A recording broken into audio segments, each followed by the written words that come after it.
আরে, এ তো একটা পুতুল। বাহ, কি সুন্দর! এমন সুন্দর পুতুল তো আমি জীবনেও দেখিনি। চোখ দুটো যেন জীবন্ত, চুলগুলো কি নরম রেশমের মতো।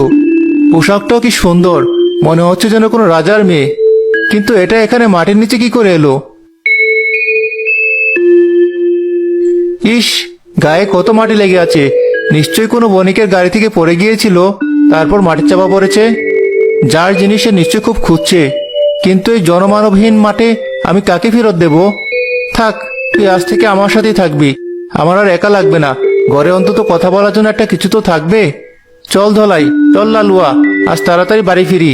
আমার নতুন বন্ধু হয়েছে।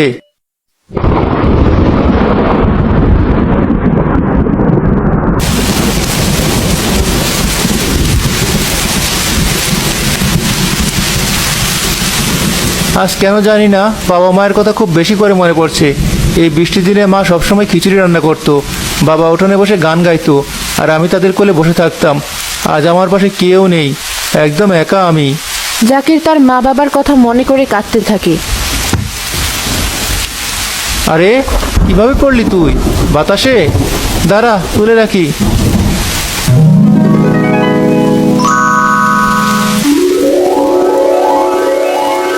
এ কি, এসব কি হচ্ছে? পুতুলটা থেকে আলো বের হচ্ছে। আমি কি স্বপ্ন দেখছি, নাকি বৃষ্টির জন্য আমার মতিভ্রম হলো? আলো ধীরে ধীরে কমে আসে। জাকির চোখ খুলে দেখে যেখানে পুতুলটি ছিল সেখানে এক অপরূপ সুন্দরী তরুণী দাঁড়িয়ে আছে। তার পরনে সেই পুতুলের পোশাক। আমি কোথায়? আপনি কি? আমার কিছু মনে পড়ছে না। আমার মাথাটা একদম ফাঁকা। আমি কি? তুমি তো একটা পুতুল ছিলে। তুমি তুমি মানুষ হলে কি করে?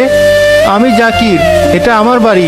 তুমি ভয় পেও না, আমি তোমার কোনো ক্ষতি করব না। আমার নাম কি? আমি এখানে কি করে এলাম? আমার কিচ্ছু মনে নেই, শুধু মনে হচ্ছে আমি অনেকদিন ধরে ঘুমিয়েছিলাম। তোমার কিছু মনে নেই? আশ্চর্য। আচ্ছা ঠিক আছে, তুমি শান্ত হও। বাইরে খুব ঝড় বৃষ্টি হচ্ছে। আজ রাতটা তুমি এই ঘরেই থাকো, আমি বারান্দায় থাকছি। তুমি কোনো ভয় পেও না, আমি তোমাকে কথা দিচ্ছি, আমি তোমার কোনো ক্ষতি হতে দেব না। কাল সকালে সব ঠিক হয়ে যাবে। কিন্তু আমি তো আপনাকে চিনি না। আমি জানি, কিন্তু আমাকে বিশ্বাস করতে পারো। এখন ঘুমিয়ে পড়ো, অনেক রাত হয়েছে।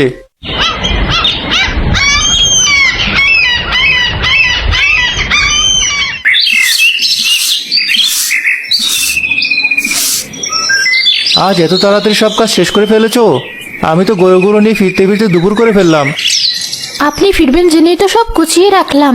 আসুন, হাত মুখ ধুয়ে নিন, আমি খাবার বেড়ে রেখেছি। তুমি যেদিন থেকে এসেছো আমার এই ঘরটা সত্যি সত্যি বাড়ি হয়ে উঠেছে। আগে তো শুধু চারটে দেয়াল ছিল, এখন এর মধ্যে প্রাণ আছে। আর আপনি যেদিন থেকে আমাকে আশ্রয় দিয়েছেন আমি একটা নতুন জীবন পেয়েছি। আমার তো কিছুই মনে ছিল না, আপনি আমাকে সব শিখিয়েছেন।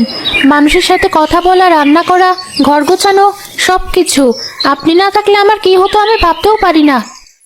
আমি তোমাকে একটা কথা বলতে চাই, অনেকদিন ধরেই ভাবছি, কিন্তু বলার সাহস পাচ্ছি না। কি কথা? বলুন। এমন ইতস্তত করছেন কেন? আমি একজন সাধারণ রাখাল, আমার কোনো ধন সম্পদ নেই। এই ছোট্ট কুঁড়েঘর আর এই দুটো গরু ছাড়া আমার আর কিছুই নেই। কিন্তু আমার একটা মন আছে, যেটা শুধু তোমার কথাই ভাবে। আমি জানি না তুমি কোথা থেকে এসেছো, তোমার অতীত কি। তুমি কি আমাকে বিয়ে করবে? আমার সারা জীবনের সঙ্গী হবে? আমার তো কোনো অতীত নেই। আপনি আমার বর্তমান, আপনি আমার ভবিষ্যৎ। আমি রাজি।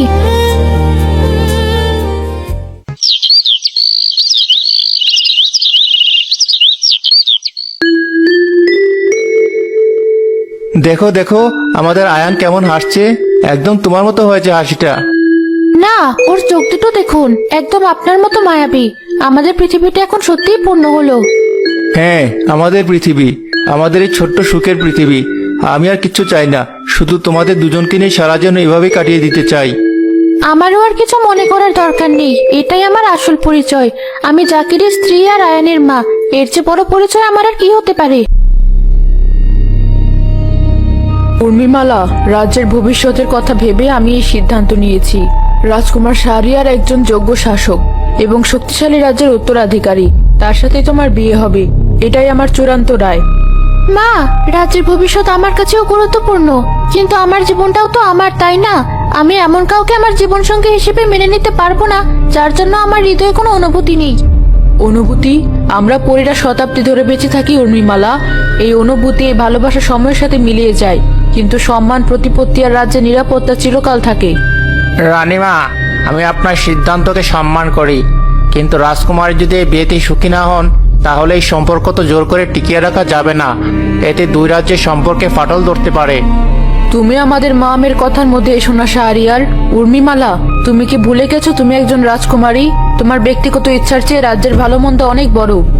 আমি বলিনি মা, কিন্তু একজন রানী হিসেবে আপনারও বোঝা উচিত মন থেকে মেনে না নেওয়া কোনো সম্পর্ক কখনো মঙ্গল বয়ে আনতে পারে না। আমাকে এই বিয়ে করতে জোর করবেন না। তুমি আমার কথার অবাধ্য হচ্ছে উর্মিমালা।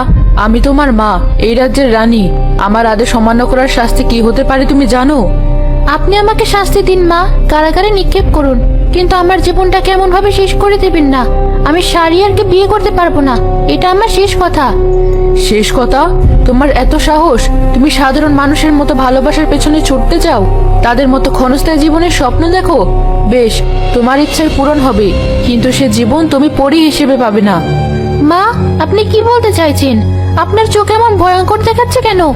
আমি তোমাকে অভিশাপ দিচ্ছি, যে রূপ আর পরিচয়ের জন্য তোমার এত অহংকার, তা আজ থেকে তোমার থাকবে না। তুমি মানুষের হাতে খেলার এক জড় বস্তুতে পরিণত হবে। তুমি এক প্রাণহীন পুতুল হয়ে যাবে। না মা, দয়া করুন, আমার সাথে এমন করবেন না। আমার শরীর শক্ত হয়ে আসছে, আমি কথা বলতে পারছি না মা। মা, রানীমা থামুন, ও আপনার একমাত্র সন্তান। নিজের সন্তানকে এমন অভিশাপ দেবেন না। দয়া করে আপনার অভিশাপ ফিরিয়ে নিন।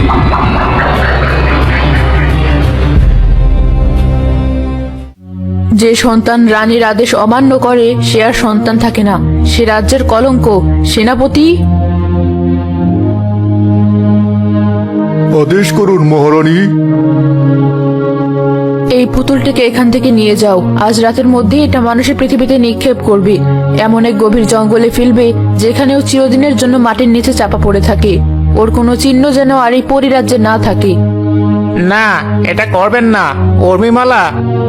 সেনাপতি পুতুলটি তুলে নেয়। পুতুলের চোখে এক ফোঁটা জল চিকচিক করে ওঠে, কিন্তু তা দেখার মতো কেউ ছিল না। নিয়ে যাও, আমার চোখের সামনে থেকে দূর করো এই অবাধ্যর চিহ্ন। আমারও আর কিছু মনে করার দরকার নেই, এটাই আমার আসল পরিচয়। আমি জাকিরের স্ত্রী আর আয়ানের মা। এর চেয়ে বড় পরিচয় আমার আর কি হতে পারে? কি বললে তুমি? আবার বলো। উর্মিমালা বেঁচে আছে, আর সে একজন সাধারণ মানুষকে বিয়ে করে এক সন্তানের জন্ম দিয়েছে? এটা হতে পারে না। আমার অভিশাপ ব্যর্থ হতে পারে না। মহারানী, আমি নিজের চোখে দেখে এসেছি, সে পৃথিবীর এক রাখালের সাথে সুখে সংসার করছে। এত বড় স্পর্ধা! সে আমার পরিরাজ্যের রানীর সম্মান মাটিতে মিশিয়ে দিয়েছে। একজন সাধারণ মানুষের রক্ত বইছে আমার নাতির শরীরে। আমি এটা কিছুতেই মেনে নেব না। শাহরিয়ারকে ডেকে আনো এখনই।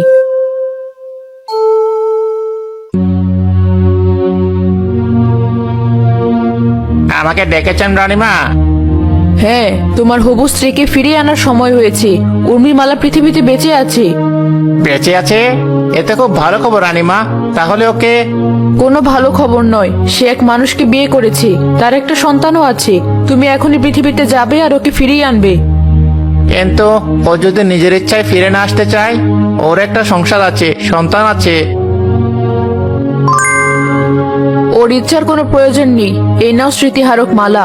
এটা ওর গলায় পরিয়ে দেওয়ার সাথে সাথে ওর পৃথিবীর জীবনের সমস্ত স্মৃতি মুছে যাবে।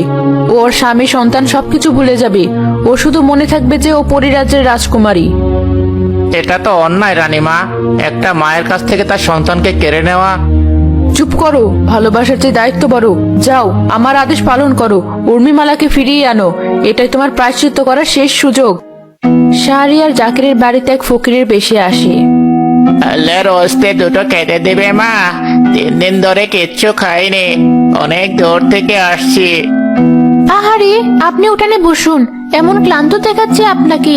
আমি এক্ষুনি আপনার জন্য খাবার নিয়ে আসছি। কে এসেছে? ও, একজন ফকির বাবা।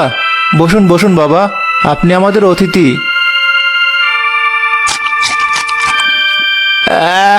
সৃষ্টিকর্তা তোমাদের মঙ্গল করুক। তোমাদের দেখে মনটা ভরে গেল। কি সুন্দর তোমাদের সংসার। ছেলেটি তো চাঁদের টুকরোর মতো।